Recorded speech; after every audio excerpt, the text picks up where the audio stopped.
haber hecho al hombre en la tierra y sintió tristeza en su corazón. Entonces el Señor dijo: borraré de la superficie de la tierra al hombre que he creado, desde el hombre hasta el ganado, los reptiles y las aves del cielo, porque me pesa haberlos hecho.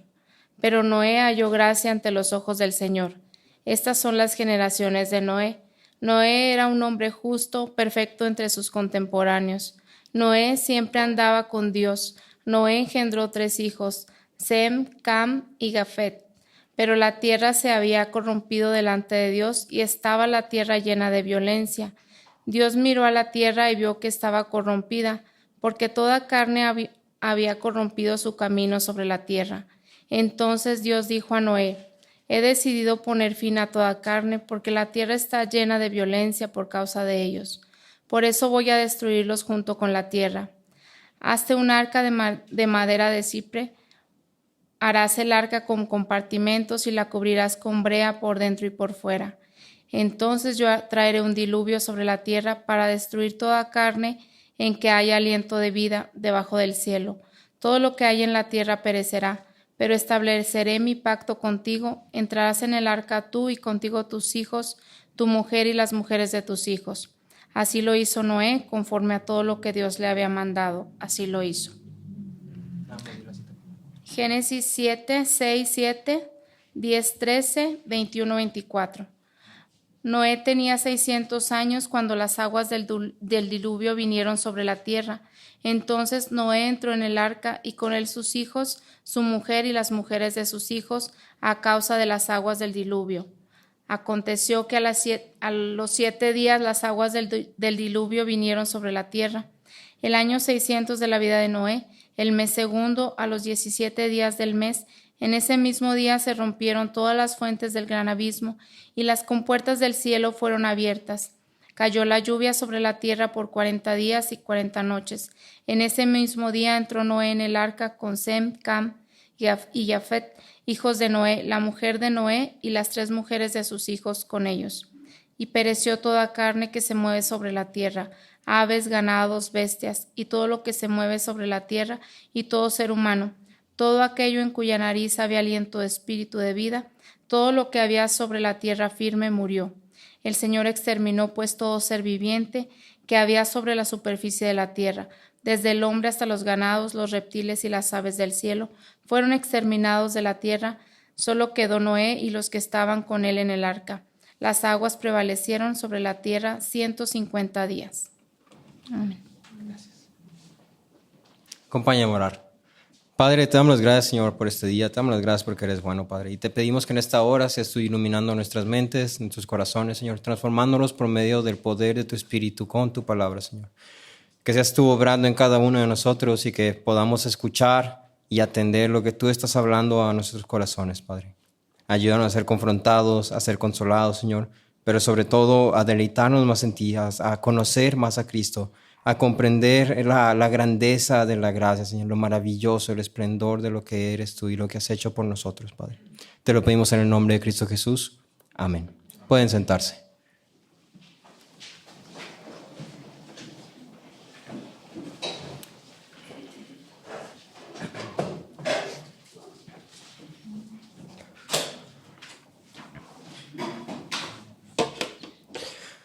La historia del arca de Noé es una historia que es bastante popular. Creo que levántenme la mano los que han escuchado esta historia contada de alguna forma u otra.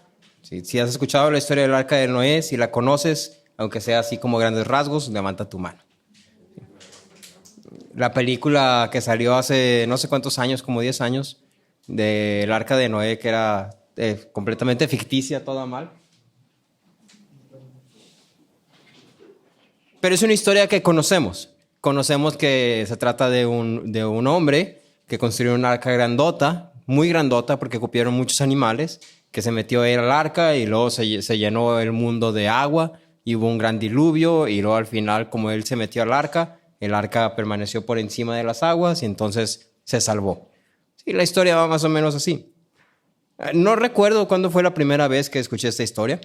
Sé que la escuché cuando era niño y sé que la escuché muchas veces en la escuelita dominical de la iglesia o porque mi mamá me la contaba.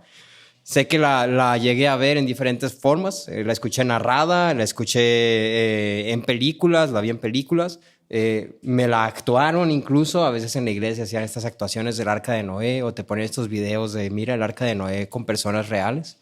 En libros, a estos libros de texto que tienen los dibujitos y animaciones y todo eso, ¿no? Hay un montón de formas de presentarla. Pero lo que no me daba cuenta como niño era que aunque sí ciertamente es una historia de un hombre que construye un arca y se salva de un diluvio, es mucho más que un cuento entretenido.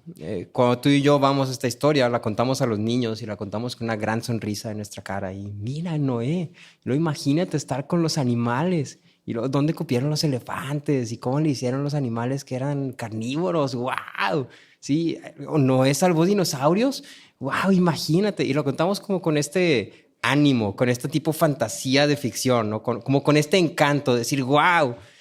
Pero te pregunto, lo que acabamos de leer, ¿te parece más una historia de fantasía como Viaje al centro de la Tierra o una historia de terror? Porque estamos hablando de que Dios ve el mundo y dice, hay tanta maldad que no puede estar existiendo. Y entonces lo que hace es, lo destruye por completo. Y si te das cuenta, usa palabras duras, usa palabras como exterminar, como destruir, como borrar, eliminar. Y sin embargo, tú y yo contamos esta historia muy alegremente. Y entonces Dios exterminó a toda la humanidad porque eran muy malos. ¡Wow! Pero mira los caballos. Y entonces como que no tiene mucha congruencia, no tiene mucho sentido. Ahora, esta es una historia que no solamente te está contando sobre animalitos y un barco grandote. ¿Sí? Es una historia que cuenta mucho más que eso. De hecho, es una historia con mucha profundidad. Y es más que una enseñanza sobre obediencia y fe, porque también vemos esta historia y lo que se enseñaba, o lo que a mí me enseñaron por lo menos, era Noé se salvó porque obedeció. ¿Sí? Pero esto es mucho más que eso. ¿Sí? Y ni siquiera podemos afirmar eso por completo. ¿Sí? Esto es mucho más que una historia de obediencia y de fe y de un hombre que construyó un arca durante muchos años. Es más que una historia de perseverancia. De hecho, esta historia, el personaje central ni siquiera es Noé. ¿Sí? Es Dios. Y entonces cuando la vemos desde esa perspectiva, tiene un sentido muy diferente. Ahora estamos avanzando en esta serie de Adviento. El título es Una larga espera. Y hacemos una parada en esta historia que no se trata de Noé y su arca, sino de Dios y su mundo.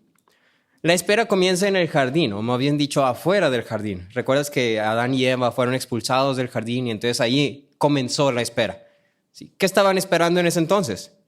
Bueno, regresar con Dios, habitar de nuevo con Dios. Fueron expulsados de esa presencia. Adán y Eva fueron expulsados, pero se les hizo la promesa de regresar. Y lo hicimos otra parada con Caín y Abel. ¿Qué se esperaba en este momento? Bueno, la promesa que Dios hizo a Adán y a Eva era que un hombre, uno de sus hijos, uno de los hijos de Eva, iba a salvarlos, iba a restaurar las cosas. Y entonces Adán y Eva estaban esperando que su hijo, recién nacido, en su momento fuera a ser el que lo salvara. Y como veíamos, lo que resultó fue una gran decepción.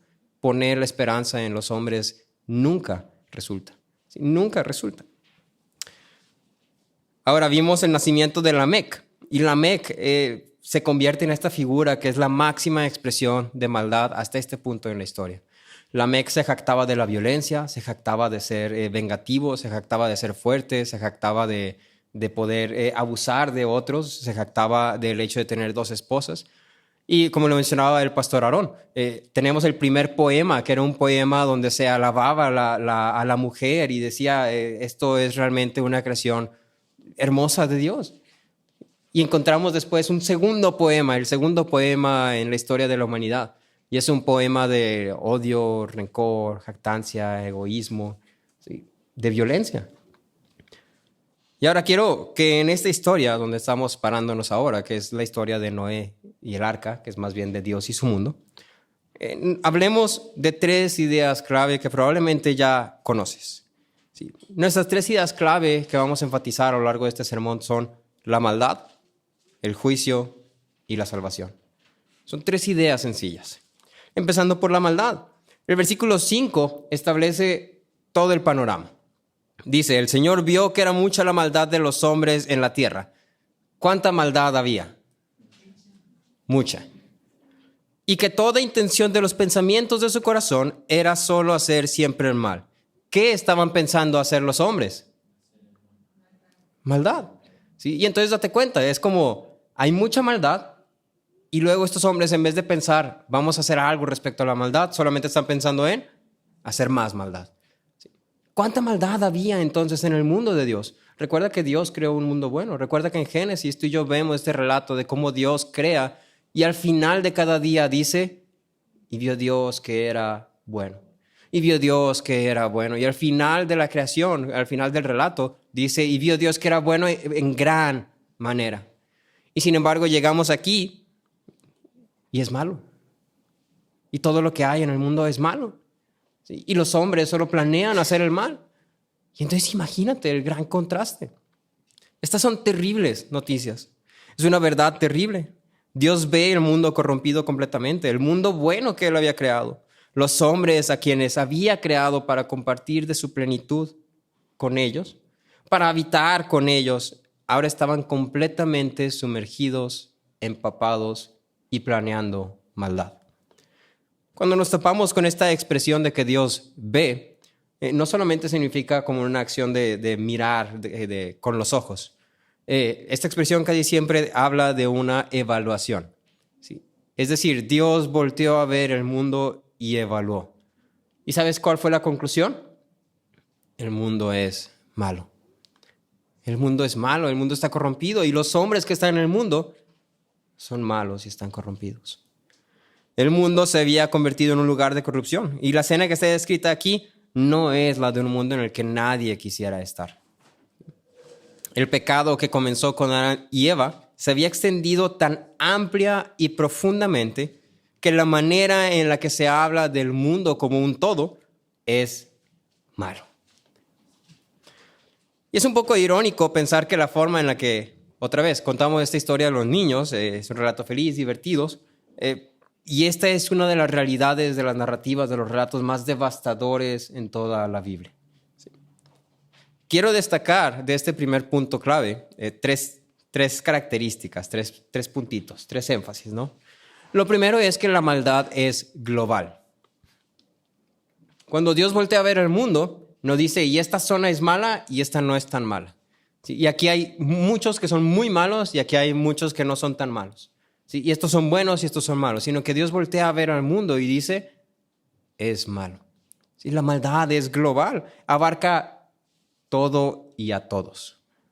No hay excepción, por lo menos hasta aquí parece. Y hay importancia en enfatizar esto. La Biblia lo enfatiza y es importante que lo entendamos nosotros. En el Salmo 14, versículos 1 al 3, nos topamos con esto. Dice, el necio ha dicho en su corazón, no hay Dios. Y luego fíjate, todos se han corrompido. ¿Quiénes? Mis hijos no. Mis hijos no se han corrompido porque los niños son buenos, son inocentes. ¿Eso dice aquí? ¿Qué dice? Todos. Yo no, porque yo hago cosas buenas, hago una acción buena al día y eso me hace buena persona. ¿Eso dice aquí? ¿Qué dice? ¿Quiénes se han corrompido? Todos se han corrompido, han cometido hechos abominables. Es que yo no soy tan malo. Yo conozco personas que han hecho cosas atroces y terribles. Yo no. Sí, lo peor que he hecho es decir una mentirilla, robarme 10 pesillos de la bolsa de mi mamá, pegar el chicle abajo de la mesa de la escuela. Eso es lo peor que he hecho, pero si me comparas a mí que he hecho eso con a alguien que a lo mejor ha manejado en estado de ebriedad, bueno, ¿quién es más terrible? ¿O me vas a decir que es un hecho abominable el decir una mentira pequeña o el robar 10 pesitos? ¿Sí? De todas formas se le pierden. ¿Y sabes qué? La Biblia dice sí, es abominable. ¿Sí? La maldad es global. No hay quien haga el bien. El Señor mira desde los cielos sobre los hijos de los hombres para ver si hay alguien que entienda, alguien que busque a Dios. Pero todos se han desviado, a una se han corrompido. No hay quien haga el bien, ni siquiera uno. Ni siquiera uno. Esta idea de soy bueno, mis hijos son buenos, o un simple no soy tan malo, es algo que la Biblia no afirma, es algo que la Biblia no presenta. La idea de que yo no necesito tanta gracia como otra persona, la idea de que yo no necesito tanto a Dios como otras personas, es algo que deberíamos borrarnos de la cabeza. Sí, porque déjame te digo, todos nosotros a una nos hemos desviado, nos hemos corrompido, hemos hecho cosas abominables ante los ojos de Dios. La realidad es que todos los hombres, al ser vistos por Dios, son evaluados y la evaluación dice malos. Entonces lo primero es que la maldad es global, pero luego aparte, como si eso fuera poco, resulta que también la maldad es intencional. Se dice muchas veces, errar es de humanos. Errar es de humanos. Y lo tomamos desde un punto de vista moral. Cometemos faltas morales, hacemos cosas malas y lo consideramos natural porque decimos, es que soy humano. Tenemos la excusa de que es que soy imperfecto, soy una persona, ¿qué esperas de mí? ¿Cómo vas a esperar que no me enoje y explote contra ti cuando me hablas así? ¿Cómo vas a esperar que no te responda de la forma que te estoy respondiendo cuando tú me hablas de esa manera? ¿Cómo vas a esperar que te diga que hacía todo cuando me hablas tan condescendientemente? ¿Cómo vas a querer, papá o mamá, que te obedezca cuando lo que me pides es ridículo? ¿Cómo vas a esperar que haga caso a lo que los pastores están diciendo cuando no estoy de acuerdo con ello? ¿Cómo vas a esperar que le haga caso a lo que Dios dice en la Biblia cuando claramente Dios es injusto? Y entonces te das cuenta. Errar no es de humanos, porque Dios no nos creó para errar. Dios no nos creó con este chip programado de decir, y tiene un 5% de porcentaje de falla. Entonces, 95% de las veces todo bien, todo al 100%, pero tiene un 5% de error probable. Entonces, puede que es una ruleta. A veces te va a ir bien, a veces te va a ir mal. Entonces, la idea que la Biblia quiere presentar es simple.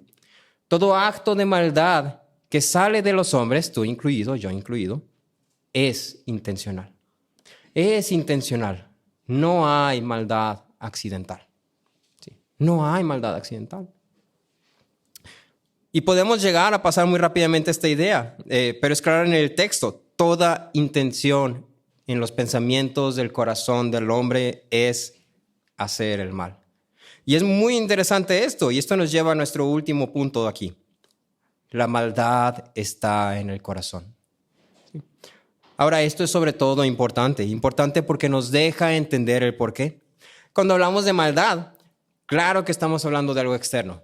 Sí, totalmente estamos hablando de acciones, estamos hablando de palabras que decimos que no deberíamos decir, de acciones, de cosas que vemos, de cosas que decidimos, ¿sí? De actitudes. Y claro que estamos hablando de algo externo, pero ¿sabes qué? Más allá de lo externo, estamos hablando de algo interno. ¿Sí? Lo externo solamente es una respuesta a lo que hay dentro de nosotros, ¿sí? Dentro de todos nosotros. Y entonces el hecho de que tú decidas cerrarte a esa persona que te puso la direccional y se quiere meter aunque se haya brincado toda la fila, justamente eso expresa algo de lo que hay dentro de tu corazón. Y la idea es esta. En el Antiguo Testamento, cuando hablamos del corazón, continuamente estamos hablando del centro, del núcleo, de lo más profundo del hombre. De aquello que dicta todo lo que una persona es, ama, quiere, desea.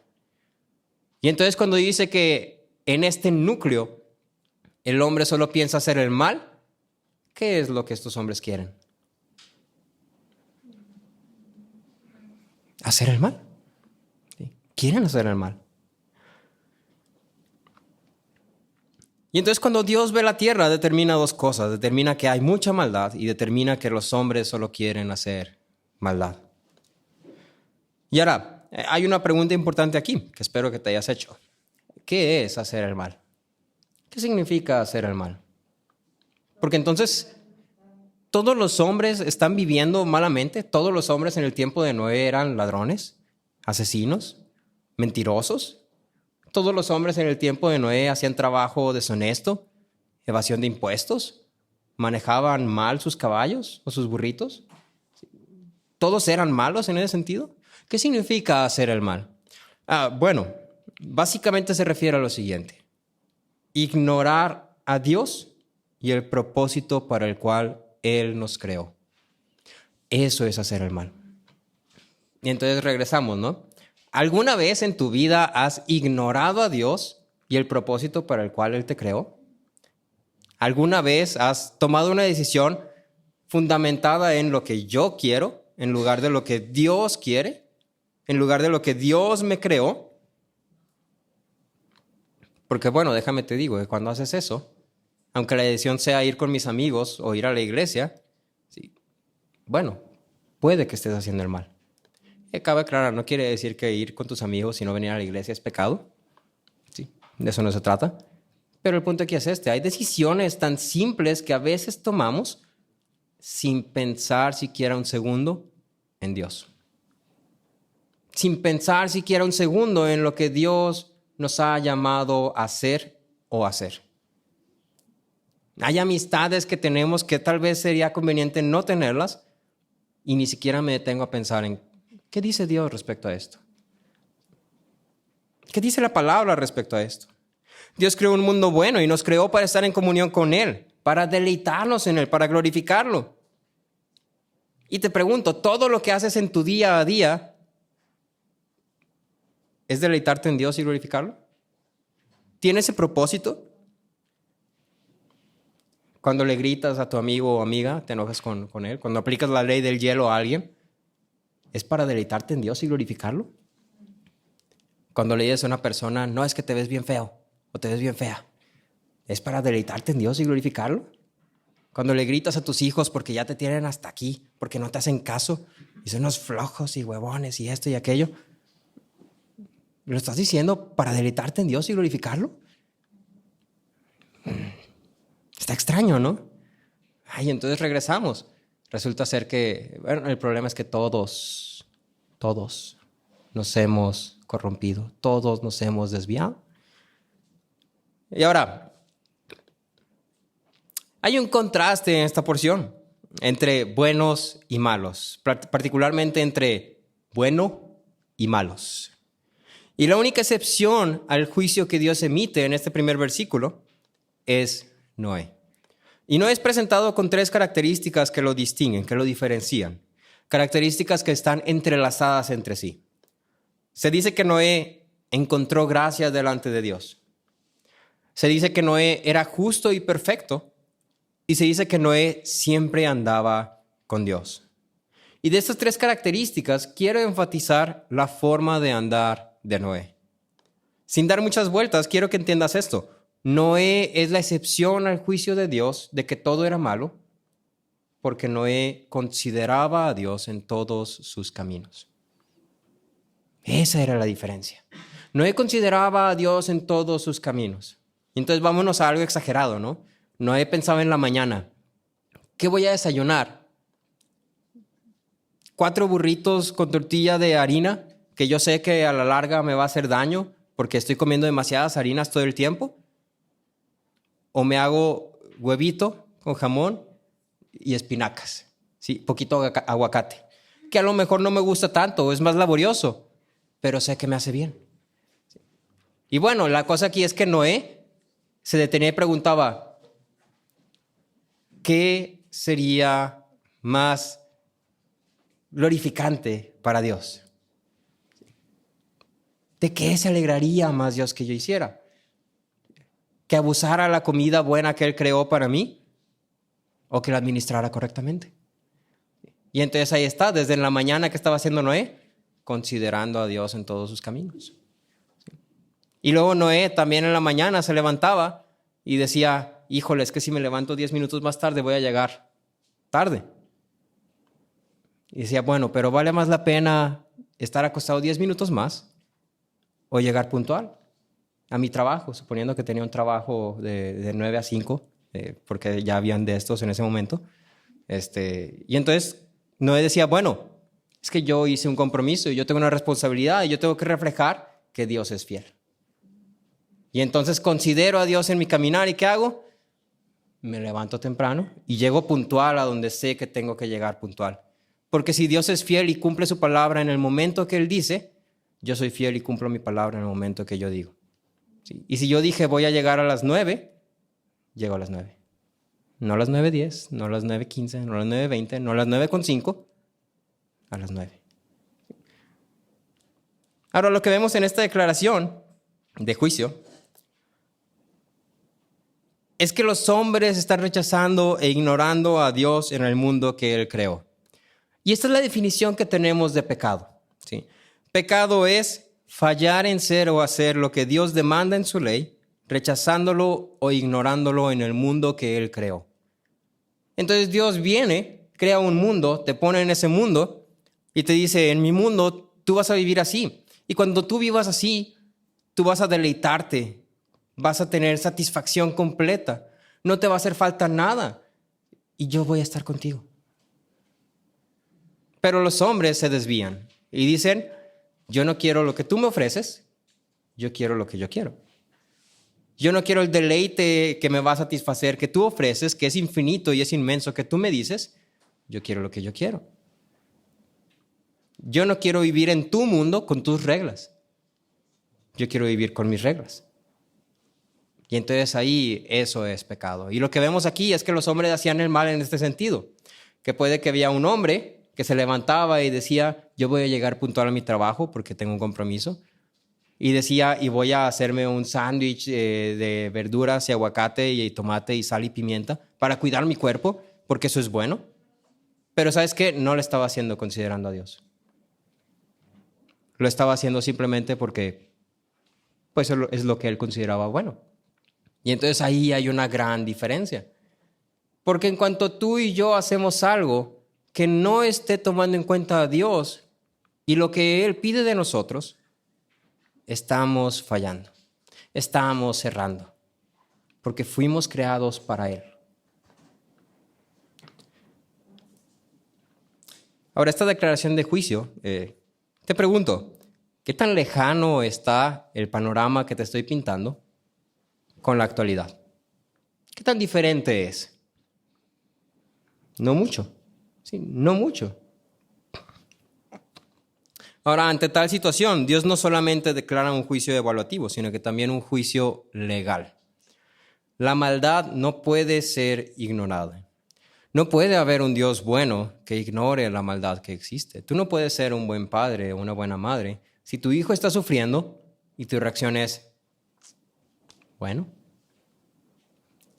pues espero que no sufra tanto o que deje de sufrir pronto. Mientras yo me voy a ocupar de lo que es mi responsabilidad. ¿Ese sería un buen padre o madre? En absoluto. Y entonces Dios, que es un buen padre, ve la maldad y dice, esto no se puede quedar así. Esto no puede seguir así. No puede haber un Dios bueno que ignore la maldad que existe. Y nuevamente pasamos muy rápido por esto, pero quiero que pongas atención a esto en el versículo 6. Dice, al Señor le pesó haber hecho al hombre en la tierra y sintió tristeza en su corazón. Y entonces nota la profundidad de los afectos de Dios al ver la maldad. Le pesó. ¿Te ha pesado alguna vez algo? Te cuentan un evento que le pasó a alguien y te pesa tanto que sientes que el corazón se te aprieta y se te rompe y dices, pero es que a mí no me pasó, o sea, y no sé por qué lo siento tanto. Y sintió tristeza en su corazón. Y otra vez, recuerda, el corazón está hablando del núcleo de una persona. Está hablando de lo más profundo de una persona. Y eso quiere decir que Dios, en lo más profundo de su ser, al ver la maldad, se llenó de tristeza. Y muchas veces la gente dice, es que Dios es indiferente, Dios es ajeno, a Dios no le importa lo que yo estoy sufriendo, no le importa lo que yo he vivido, no le importa lo que yo he sufrido. ¿Sí? A Dios no le interesa mi vida. Mira la maldad que hay en el mundo. Mira cuánta violencia, mira cuántas personas desaparecidas, mira cuánta corrupción.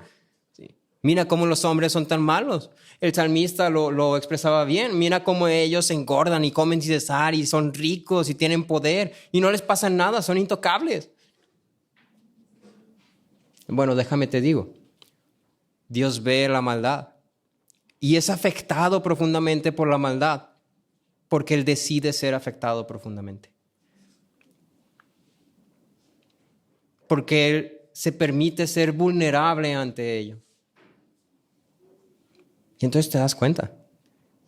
Tú y yo no podemos decir que Dios es apático, indiferente, ajeno, frío, cruel, malo, porque un Dios que fuera así no sentiría tristeza. No sentiría tristeza al ver el mundo malo.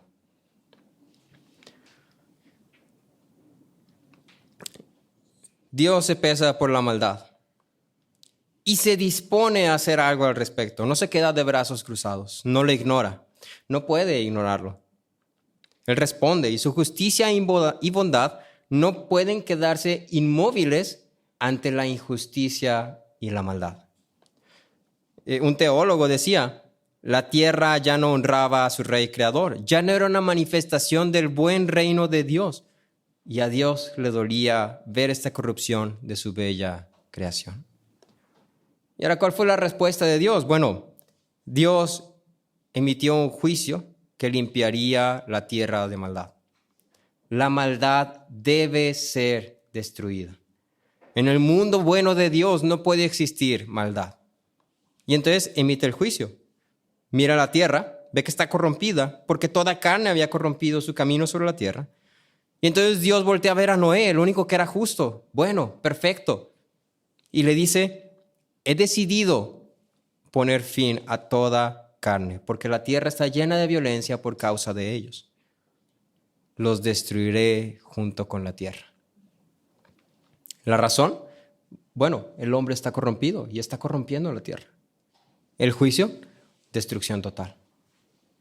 Si todo es malo, ¿qué puede permanecer? No puede permanecer nada. Y ahora es bien interesante esto. Si tú prestas atención a los capítulos 6 y 7, vas a encontrar la palabra todo más de 20 veces. La vas a encontrar una y otra y otra y otra y otra vez. Es una totalidad. Es como si se estuviera intentando expresar la magnitud de la maldad y por ende la magnitud del juicio. ¿Por qué Dios tenía que destruir todo? ¿Qué malo es Dios? Bueno, no te equivoques. Dios tenía que destruir la maldad. El problema aquí es que todo es malo. ¿Y entonces qué tiene que destruir Dios? Todo. Todo. Es como si dijera, tienes una carie. No puedes quitar solamente una parte de una carie. Tienes que quitar toda la carie. ¿Por qué? ¿Qué pasa si dejas un poquito de carie en el diente? ¿Sirvió el quitar ese poquito? Entonces, ¿qué hay que hacer? Hay que quitarlo todo. En Génesis 7:23 encontramos esto. El Señor exterminó, pues, todo ser viviente que había sobre la superficie de la tierra, desde el hombre hasta los ganados, los reptiles y las aves del cielo. Fueron exterminados de la tierra. Y entonces el lenguaje que tú y yo vemos aquí es un lenguaje duro. Casi parece extremista, pero no lo es. Es lenguaje justo. El juicio es proporcional a la ofensa. No es un tema de un juicio demasiado grande y cruel para una ofensa que no es tan grande. En lugar de empezar viendo la ofensa, comienza viendo el juicio. Si este juicio es tan grande y tan drástico y te parece tan cruel y despiadado, ¿qué tan grande crees que es la ofensa? Pues para que sea equivalente, porque recuerda, la premisa aquí que debe estar fundamentando todo esto es Dios es justo. Y entonces para que sea justo que haya un juicio de esta forma, tiene que haber una ofensa que sea equivalente. Lo decía el pastor Aarón, Dios da a cada quien su merecido, porque Dios es justo.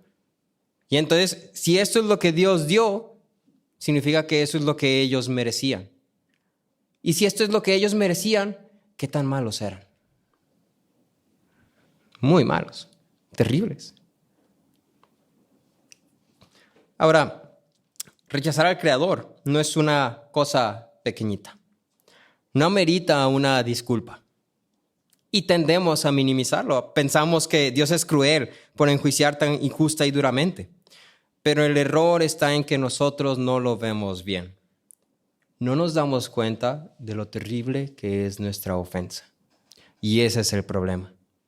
¿No te has dado cuenta de que rechazar al Creador, de que ignorarlo, de que no vivir como Él nos llama a vivir, es una ofensa de magnitudes cósmicas? Ahora, en medio de esta imagen tan terrible, encontramos algo que brilla inmensamente. En medio del juicio hay salvación. Y la historia bíblica continuamente demuestra esto. En medio del juicio hay salvación. En medio del juicio hay salvación. En medio del juicio hay salvación. Toda la Biblia apunta a esto de forma continua, repetitiva, de diferentes formas, en diferentes relatos, en diferentes personas, pero continuamente dice, en medio del juicio hay salvación. En este caso, la historia se enfoca en Noé y relata cómo el hombre es librado del juicio de Dios y solamente este hombre y su familia son librados. Ahora, nuevamente, la idea que generalmente nos dicen es que Noé se salvó porque obedeció. Pero cuando tú y yo vamos y ponemos atención, nos damos cuenta que eso no es tan verdadero. Desde que comienza la historia de Génesis hasta que termina, tú y yo nunca encontramos que Noé se haya salvado por algo que él haya hecho. De hecho, el fundamento del por qué Noé se salvó empieza desde antes. ¿Por qué Noé fue el elegido para salvarse? ¿Por qué Noé fue el separado de los malos? ¿Por qué Noé fue la persona específica? ¿Por qué él? Y entonces, el relato nunca nos dice, Noé se salvó porque logró esto, porque logró aquello, porque hizo esto, porque hizo aquello. Sino que el relato empieza diciendo, Noé encontró gracia ante los ojos de Dios. Y es todo. Y a partir de ahí, a partir de ese punto donde se dice que encontró gracia, Noé empieza a ser este personaje que es continuamente apartado del resto del mundo y es dirigido a un camino para ser salvo. Noé no se salvó por construir un arca. Noé construyó un arca y fue salvado por la gracia que encontró delante de Dios. Y entonces la siguiente pregunta es, bueno, ¿y cómo le hizo para encontrar gracia? ¿Cómo le hizo? ¿Se portó muy bien? ¿No comía harinas? ¿No tomaba coca? ¿Sí? ¿Manejaba al límite de velocidad? ¿Permitía que todas las personas se pusieran delante de él? ¿Les daba chance a los trailers para que dieran vuelta? ¿Cómo le hizo? ¿Nunca le gritó a sus hijos? ¿Nunca se enojó con su cónyuge? ¿Cómo le hizo? ¿Y sabes qué? Nunca se nos da una respuesta. Por lo menos en el Antiguo Testamento. Pero luego cuando vamos a Efesios, en Efesios 2, versículos 8 y 9, dice, porque por gracia ustedes han sido salvados. Ok, hasta ahí vamos bien. Noé fue salvo. ¿Cómo fue salvo Noé? Por gracia. Ok, hasta ahí vamos bien. Tiene congruencia. Por medio de la fe. Bueno, eso es nuevo. Eso no está en Génesis. Vamos a dejarlo ahí como una incógnita. Y esto no procede de ustedes, sino que es don de Dios. Ahí está. Es que Noé encontró gracia porque Dios se la dio. Ok, ahora sí tiene todo el sentido del mundo. Ahí está, ok. Esta gracia que encontró ni siquiera sale de él mismo, sino que le fue concedida por Dios. Y esta misma gracia fue lo que lo llevó a construir el arca en fe. Fue la misma gracia que hizo que entrara al arca.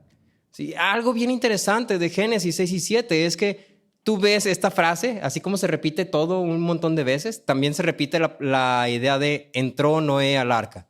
Y de hecho se repite así empalmaditos, ahí dice entró Noé al arca. Noé entró al arca.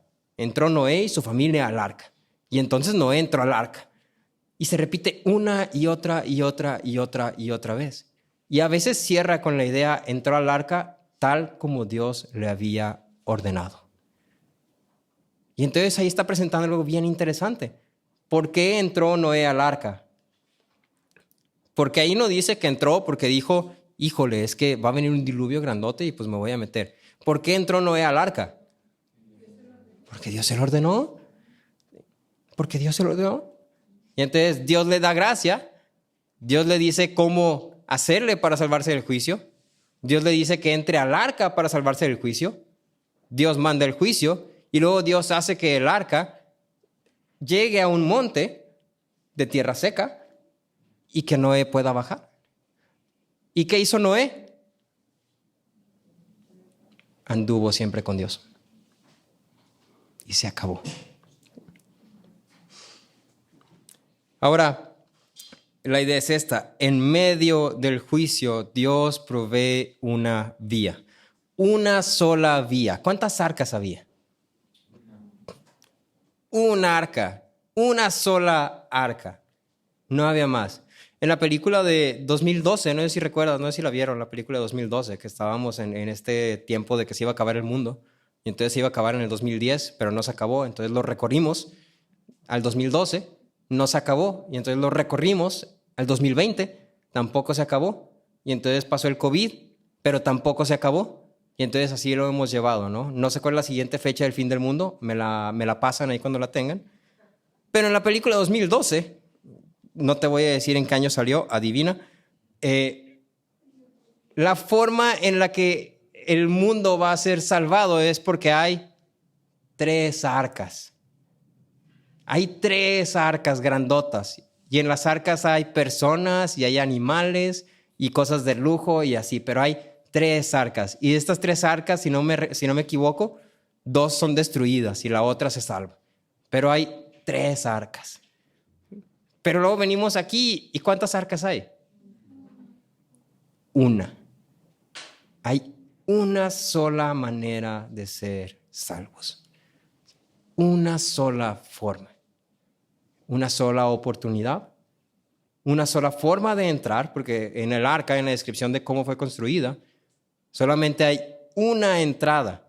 Y esto es bien interesante porque esto es totalmente ineficiente. Porque a final de cuentas Noé tenía que meter un montón de animales grandotes y animales chiquitos, y todos tenían que entrar por una sola entrada. Y una vez que empezó el diluvio y que todos entraron, la puerta se cerró. Pero es que quepo por la ventana. No, hay una sola entrada, una sola arca, una sola entrada. Y entonces, otra vez, en Génesis 7:23 ya lo leímos que el Señor extermina todo. Pero quiero que veas cómo termina. El Señor exterminó todo ser viviente, fueron exterminados de la tierra, solo quedó Noé y los que estaban con él en el arca. Ahora, todo esto nos lleva a nosotros. ¿Sí? Nuestro tema favorito de conversación, yo.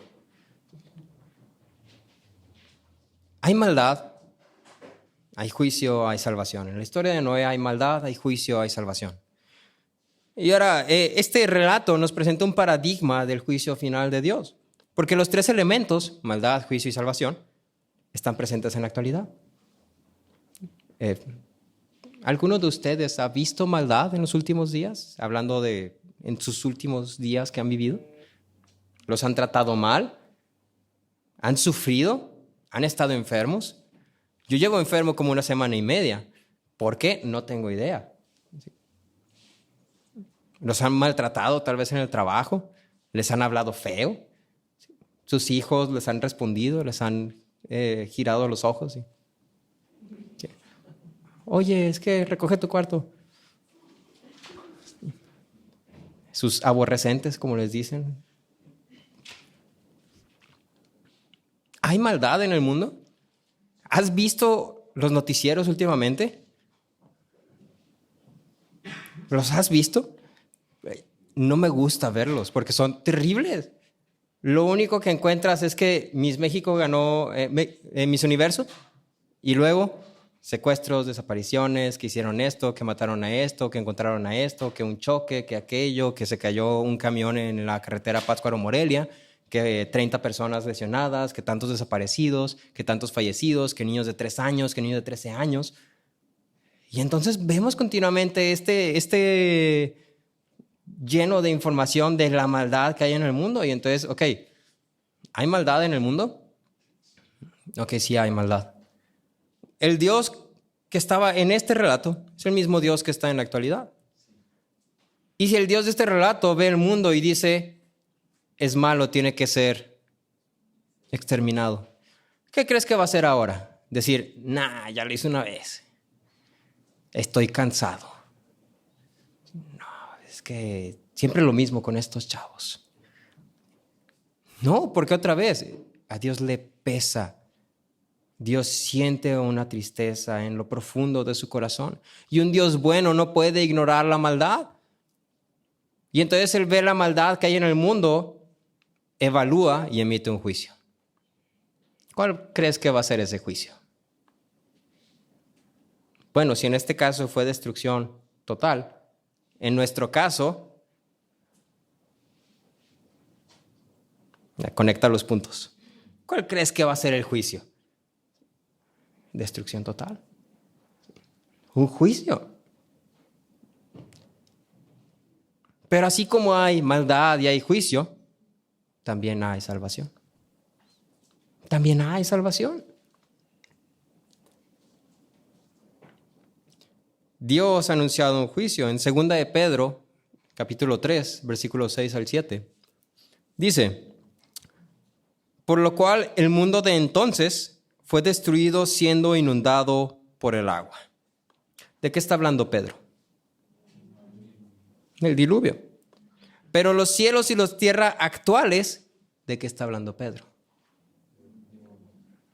De ahorita. Sí, ahorita nosotros. Están reservados por su palabra para el fuego.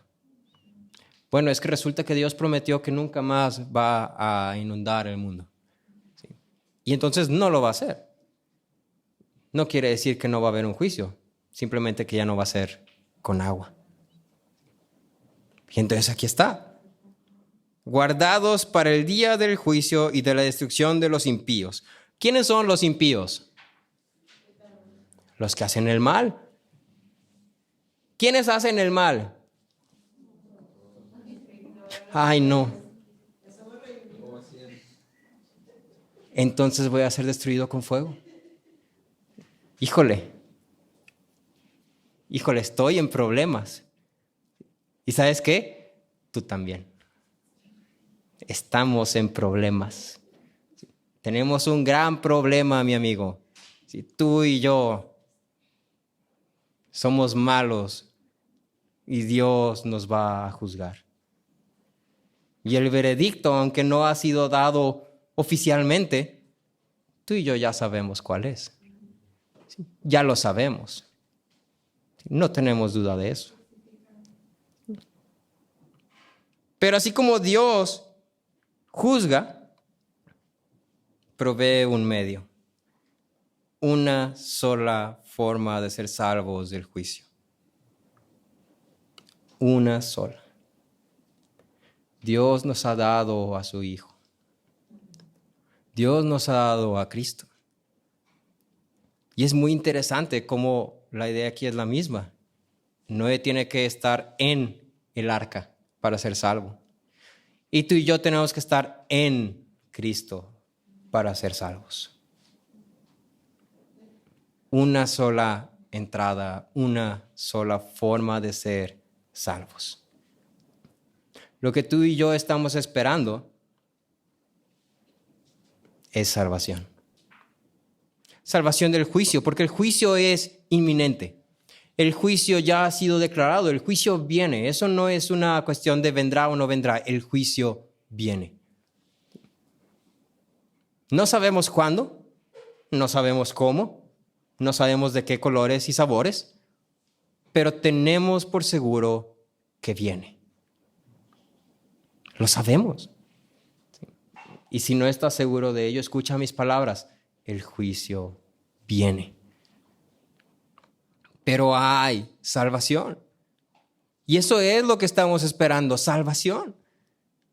Porque así como Noé construyó un arca, entró a esa arca y fue salvo del juicio, Dios nos ha provisto un medio para ser salvos. Dios nos ha dado a su Hijo, que ha muerto en la cruz por nuestros pecados, que nos ha invitado a estar con Él, que nos ha invitado a ser uno con Él.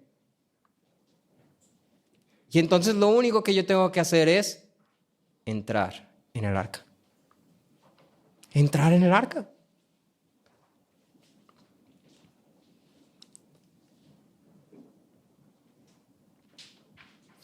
La única razón por la que un hombre construiría un arca es porque cree que va a haber un juicio. La única razón por la que un hombre buscaría a Cristo es porque cree que va a haber un juicio. Y entonces te pregunto a ti, ¿crees que va a haber un juicio? Qué bueno que lo crees. Si no crees que va a haber un juicio, bueno, va a haber un juicio. Sí, lo va a haber.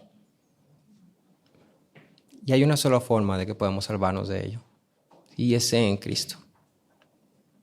Entonces te invito a que consideres esto, a que medites en esto, y a que entregues tu vida a Cristo. A que te arrepientas de tus pecados, a que te arrepientas de tu maldad, porque otra vez la maldad es global, la maldad es profunda, la maldad es intencional, y tú y yo somos malos. Y si seguimos en el camino que andamos, vamos a llegar a destrucción. Ahí estamos encaminados, a menos que entremos al arca. Acompáñame a orar. Padre, eres bueno en gran manera, Señor. Eres justo, eres fiel, Señor. Nos has dado tu palabra de tal manera que podemos ver tu carácter, que podemos ver quién eres tú, Señor. Que podemos ver que en tu bondad no puedes ignorar la maldad, no puedes dejar las cosas como están, Señor. Ayúdanos a entender y a creer con firmeza que viene un juicio, Padre.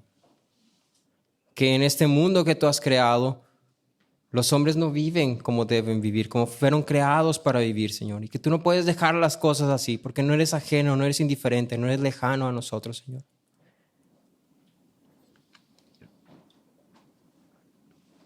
Pon en nuestros corazones ese entendimiento, Padre, de que solamente existe un medio de ser salvos. Porque así como esperamos regresar a tu presencia, así como esperamos volver a habitar contigo, sabemos que somos injustos. Sabemos que somos necios, que somos impíos, que somos pecadores y que no merecemos la gracia que tú nos has dado. Pero tú eres un Dios justo, eres un Dios misericordioso, que nos ve en nuestra necesidad, nos llama por nuestro nombre, nos rescata de nuestra maldad, obra continuamente en nosotros y nos provee un medio de salvación que es Cristo. Que esta verdad pueda permear en nuestros corazones, de tal manera que depositemos toda nuestra confianza en Cristo, toda nuestra dependencia en Cristo, reconociendo que no tenemos que obrar para ganar salvación, sino simplemente creer. Por medio de la fe somos salvos, Señor. Te lo pedimos en el nombre de Cristo Jesús. Amén.